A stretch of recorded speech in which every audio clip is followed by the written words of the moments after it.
Terima kasih Pak Menko Perekonomian.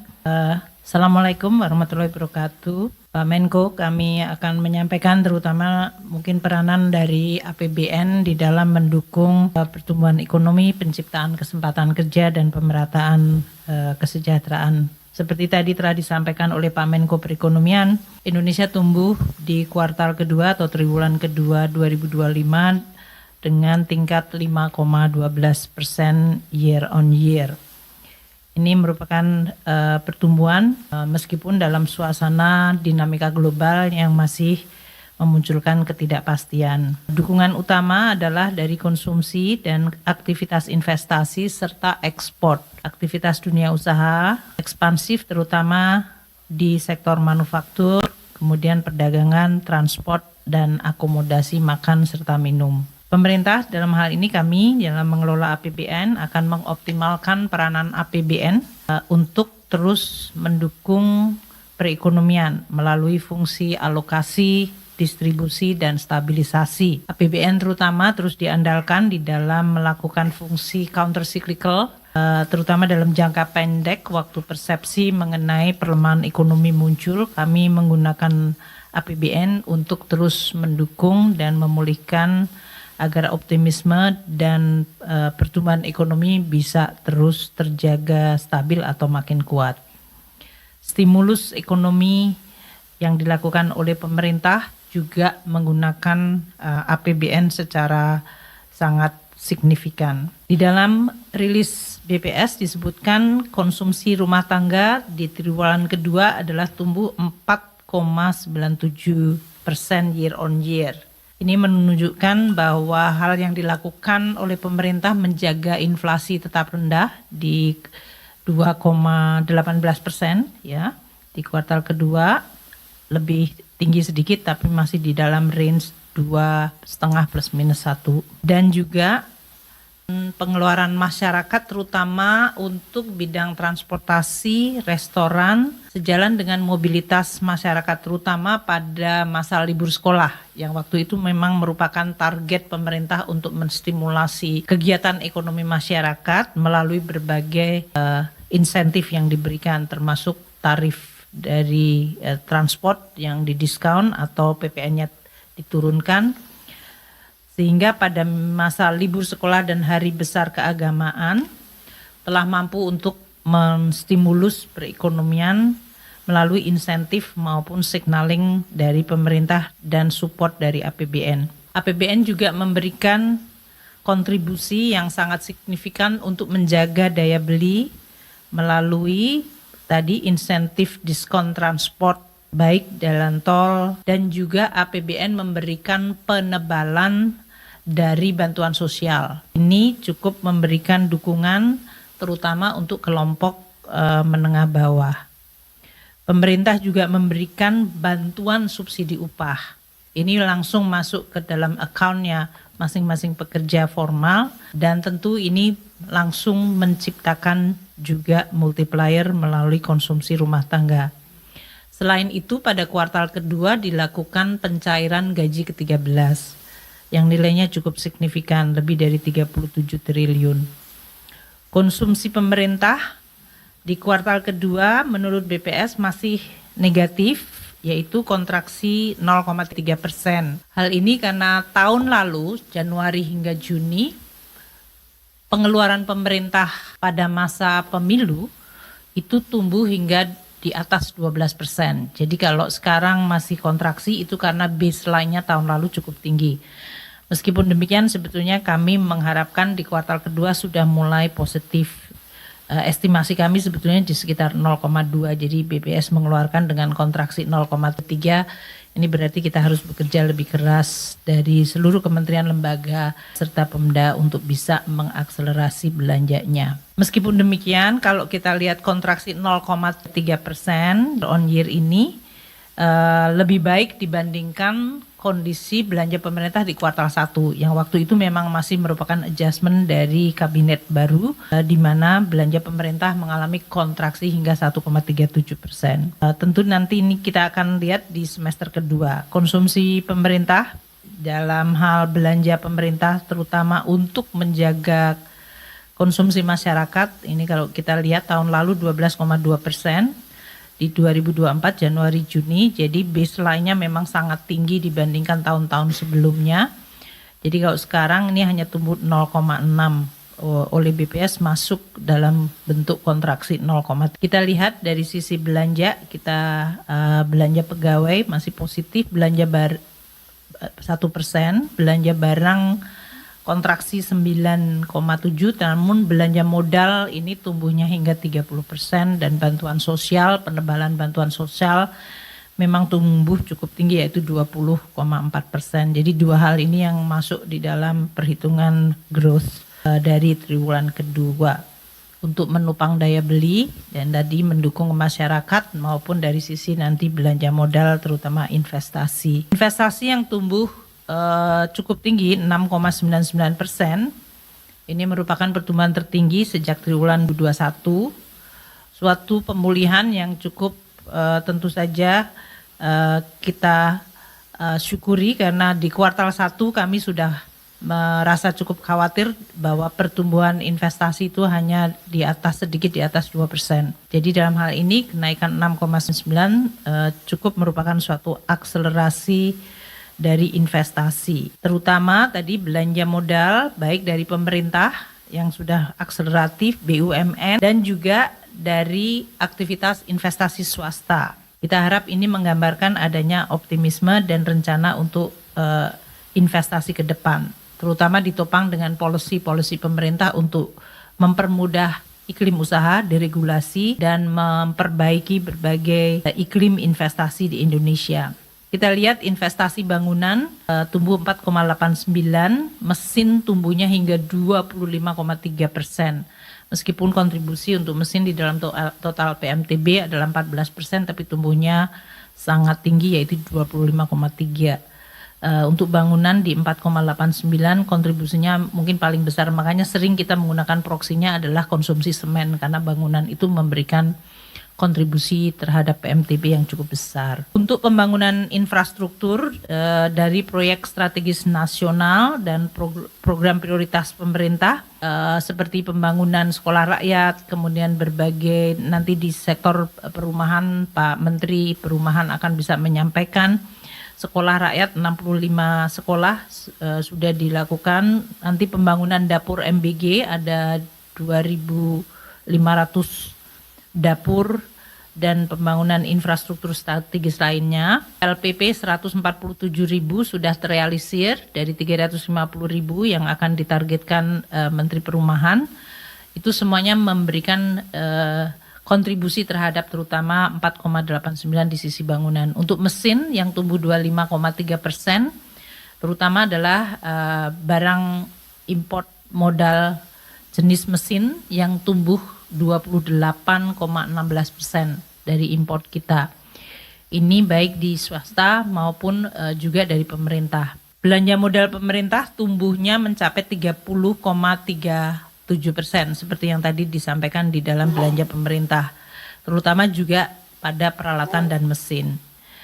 Untuk realisasi investasi langsung yang mencapai 477,7 triliun terutama didukung oleh PMDM, penanaman modal dalam negeri yang tumbuhnya mencapai 30,5% year on year. Ini diharapkan akan meningkatkan optimisme di dalam iklim investasi domestik yang akan terus kita coba jaga. Ekspor juga tumbuh cukup tinggi yaitu 10,67. Ini di tengah Presiden Trump mengumumkan tarif retaliasi atau Liberation Days tarif. Nampaknya ini menggambarkan adanya front loading ekspor ke Amerika Serikat. Jadi mumpung baru diumumkan, belum diberlakukan karena diberlakukannya baru Agustus tanggal 7 ini. Jadi banyak pesanan ekspor sebelum kenaikan tarif itu dilakukan bahkan sesudah terjadi pengumuman tersebut. Ini menjelaskan mungkin sedikit dari pertumbuhan ekspor yang justru meningkat pada saat pengumuman di kuartal kedua. Kita nanti harus melihat secara hati dampak keputusan dari Presiden Trump menetapkan 19% yang lebih rendah dari yang diumumkan awal. Kita harapkan momentum akan terjaga di kuartal ketiga dan keempat. Ekspor jasa tumbuh tinggi 11,17%. Nanti Ibu Widi akan menyampaikan mengenai kunjungan wisatawan mancanegara karena ini adalah termasuk dalam ekspor jasa. Import juga tumbuh tinggi di 12,17%, terutama untuk bahan baku dan barang modal. Ini juga memberikan optimisme bahwa import ini kemudian akan mendukung pertumbuhan terutama di sektor manufaktur pada kuartal selanjutnya. Untuk impor jasa, terutama mobilitas wisatawan mancanegara tumbuh 8,43%. Nanti Bu Menteri Pariwisata akan bisa menyampaikan. Kalau dari sisi produksi, kami juga melihat suatu perkembangan yang positif untuk industri pengolahan yang merupakan kontributor terbesar, baik dari sisi perekonomian maupun dari sisi pajak. Ini tumbuh 5,68%, terutama akibat hilirisasi dan juga karena domestic demand yang meningkat. Industri logam dasar tumbuhnya bahkan 14,9%, terutama karena permintaan ekspor. Untuk industri makan dan minum tumbuhnya 6,2%, terutama untuk CPO dan minyak goreng. Kita harap ini juga MBG maupun dari sisi permintaan ekspor memberikan dukungan kepada growth di sektor manufaktur. Industri kimia dan farmasi tumbuh 9,4%. Ini juga karena berbagai ekspansi dari kesehatan. Belanja pemerintah untuk sektor kesehatan juga meningkat dan ini juga diharapkan akan juga meningkatkan permintaan terhadap industri kimia dan farmasi. Untuk pertanian, kehutanan, perikanan tumbuh 13,82%. Dipengaruhi karena tadi telah disampaikan oleh Pak Menko mengenai pergeseran tanaman pangan. Perdagangan tumbuh 5,37%. Ini didorong terutama untuk konsumsi kebutuhan rumah tangga dan aktivitas produksi lainnya. Konstruksi tumbuh 4,98, juga menunjukkan investasi di sektor bangunan yang tadi juga menjelaskan dari sisi PMTB. Dari pertambangan sudah mulai pulih meskipun tumbuhnya hanya di 2,03%, terutama karena hilirisasi sehingga memunculkan permintaan terhadap raw material. Untuk transport dan pergudangan tumbuh 8,52, ini terutama karena respons dari policy yang kita luncurkan Pak Menko ya waktu itu, yaitu pada hari libur dengan memberikan stimulus dalam berbagai diskon tarif yang kita berikan untuk transportasi darat, laut, dan udara. Bahkan sektor akomodasi makan dan minum tumbuh 8,04. Untuk informasi dan komunikasi tumbuhnya di 7,92. Nah, kami dari sisi APBN akan terus melakukan tugasnya untuk mengelola perekonomian dan menjalankan apa yang sudah direncanakan sehingga perekonomian diharapkan tetap bisa tumbuh terjaga di sekitar 5%.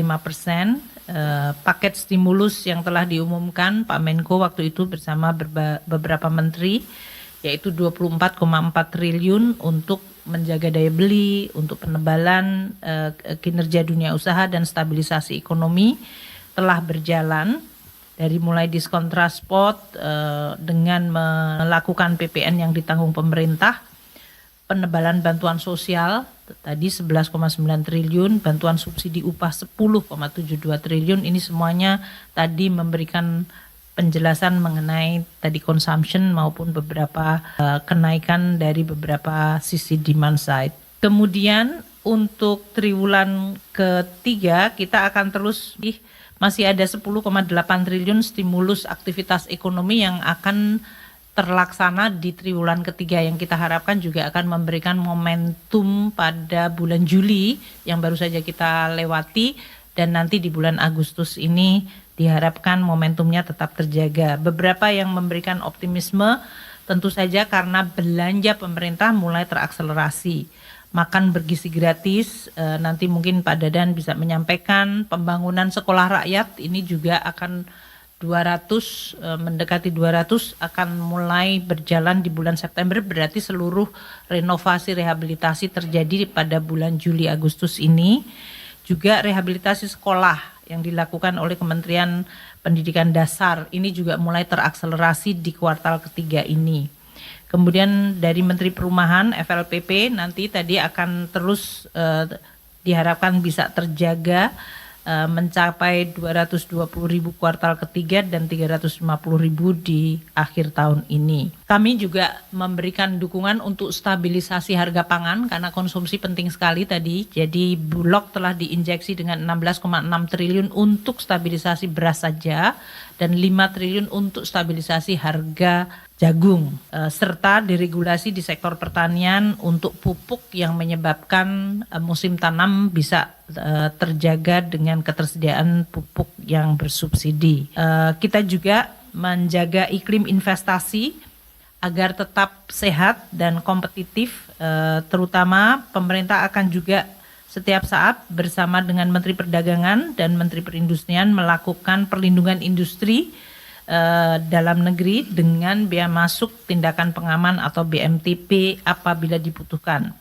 Ini sangat penting di dalam rangka kita untuk tetap menjaga competitiveness dari industri manufaktur kita. Kemudian untuk administrasi perpajakan juga disimplify, terutama untuk penyelenggaraan perdagangan melalui sistem elektronik atau PMSE yang akan bekerja sama dengan kami di dalam pemungutan PPh pasal 22. Tidak ada pajak baru atau tarif baru, hanya administrasinya disederhanakan dan dimudahkan. Kita akan terus bekerja sama dengan seluruh kementerian lembaga di bawah Pak Menko untuk perluasan deregulasi, relaksasi, efisiensi, sehingga dia terus akan mendorong investasi di dalam negeri. Di bidang perpajakan, pajak dan bea cukai kami terus melakukan perbaikan administrasi dan juga terus melakukan perbaikan dari sisi kebijakan.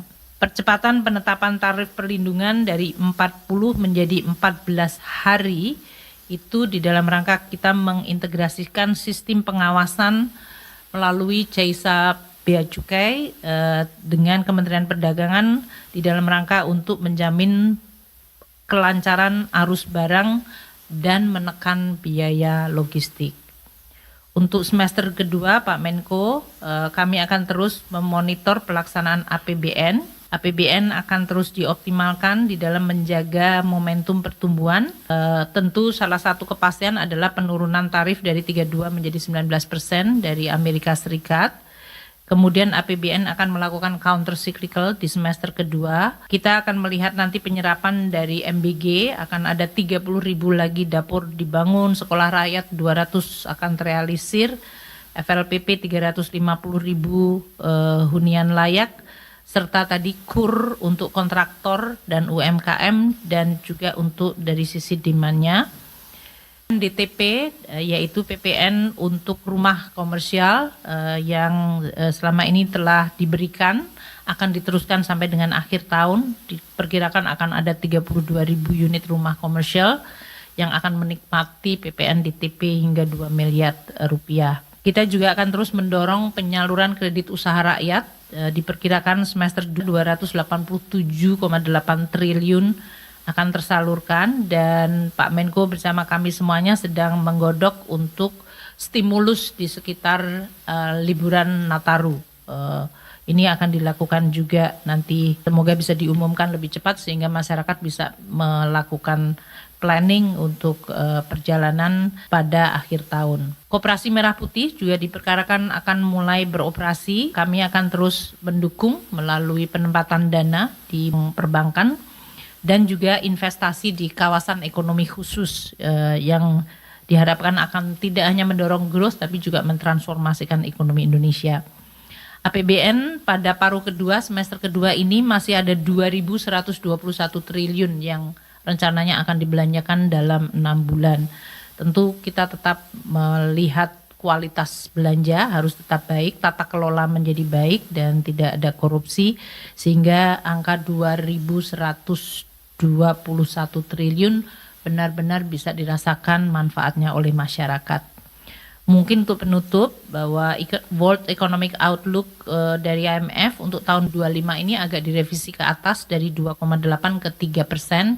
Ini juga mungkin dengan perbaikan outlook dari perekonomian kita di kuartal ke-3 dan ke-4, sambil terus menjaga momentum kuartal kedua yang sangat baik ini diharapkan akan bisa memberikan optimisme dari perekonomian Indonesia di dalam menghadapi kondisi yang memang masih cukup menantang secara global. Terima kasih Pak Menko.